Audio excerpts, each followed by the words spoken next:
너에서는 이 조그만 스쿠터 만들지 우리 참 이런 자동차 못 만들어. 그래서 시작한 거예요. 그러니까 저는 남들이 못한다 그러면 더 힘이 나요. 거기서 힘을 느껴요. 너는 못할 거야. 그러면 저는 힘이 더 나요. 안녕하십니까. 넘버원 재테크 채널 투자캐스터 인사드리겠습니다.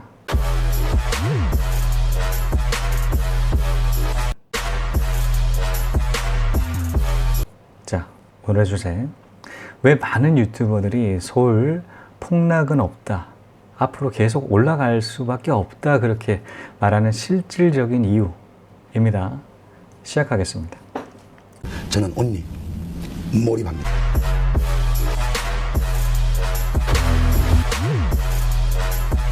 저는 작년 7월부터 방송을 하기 시작을 했습니다. 그리고 난 다음에 한 8월, 9월부터 계속 그 서울 집값 계속 올라갈 수 없다.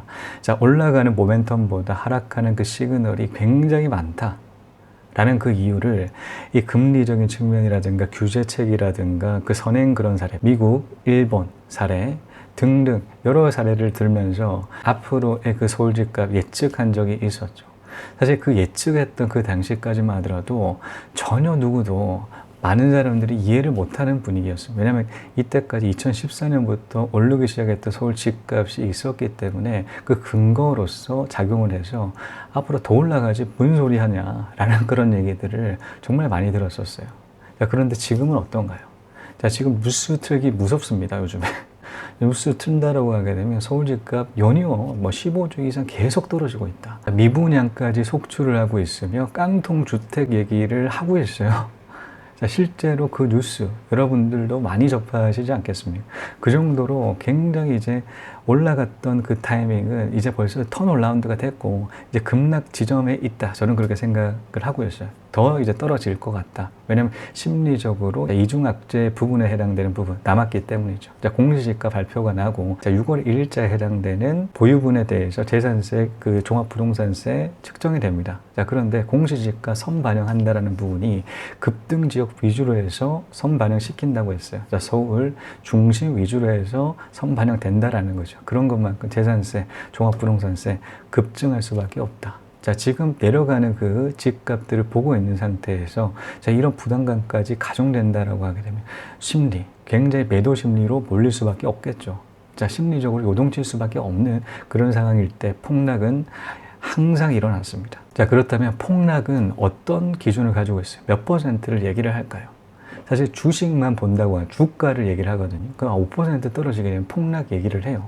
저는 개인적으로 10%라고 생각을 합니다. 10%, 고점 대비를 해서 10%가 떨어질 때 저는 폭락이 맞다 그렇게 생각을 하거든요. 왜 그러냐면 사실 여러분들도 잘 아시다시피 서울 집값 굉장히 높죠.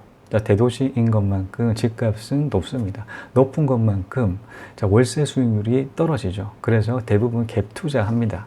자, 갭 투자의 퍼센테이지를 보면 20에서 10%이 내 쪽이에요.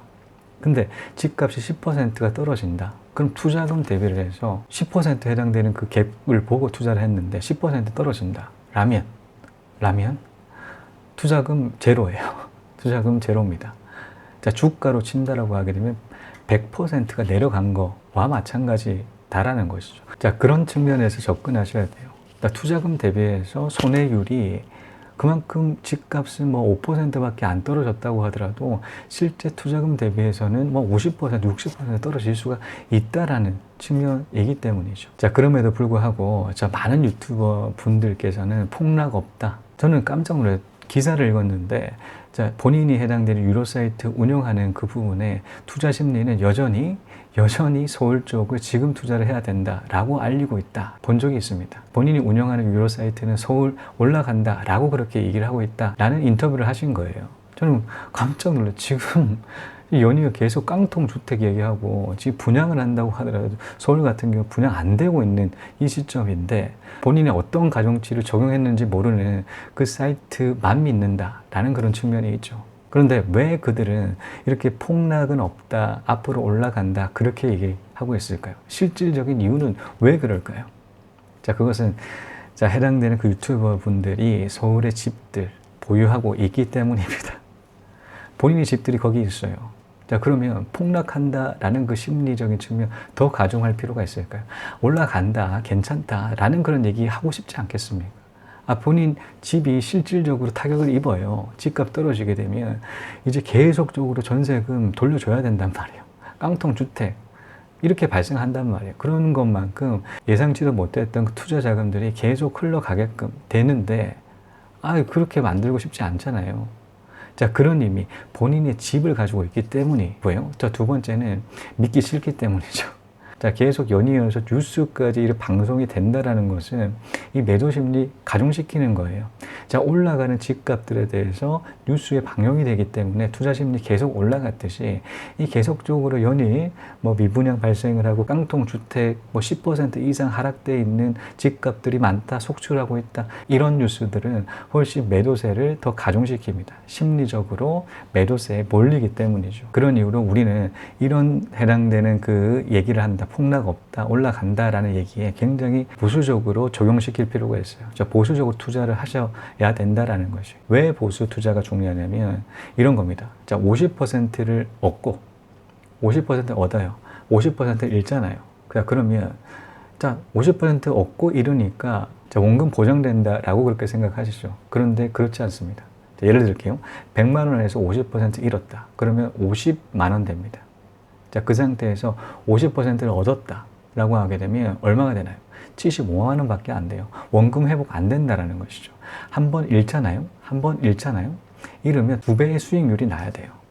자, 50% 잃은 것만큼 100%를 얻어야지 원금이 회복된다라는. 한 번 잃었을 때는 이 정도로 다시 얻기가 힘들다라는 겁니다. 자, 반대적인 상황도 마찬가지죠. 50을 얻고 50을 잃는다고 하더라도 똑같고요. 50을 잃고 50을 얻는다고 하더라도 똑같이 75만 원밖에 안 돼요. 자, 그만큼 원금 회복은 한번 잃었을 때 너무 힘들다라는 사실, 이 수치적으로 확인할 수가 있습니다. 자, 이런 이유 때문에 굉장히 잃으면 안 된다라는 측면이 있겠죠. 자, 서울 같은 경우 지금 들어가면 반드시 잃습니다. 반드시 잃을 수밖에 없어요. 근데 그 잃는 퍼센테이지가 마이너스까지 될 수가 있다는 거죠. 갭 투자했다가 갭 이하로 내려가게 되면 마이너스예요. 그렇죠. 자, 그런 이유로 혹시나 이런 유튜버 분들께서 자, 폭락 없다, 다시 올라간다 라는 그 방송에 딱 한마디 물어보면 확연해집니다. 자, 그 얘기는 자, 그래서 투자하고 있으십니까? 자, 그래서 지금 계속 사고 있으세요? 라는 그 질문 해보십시오.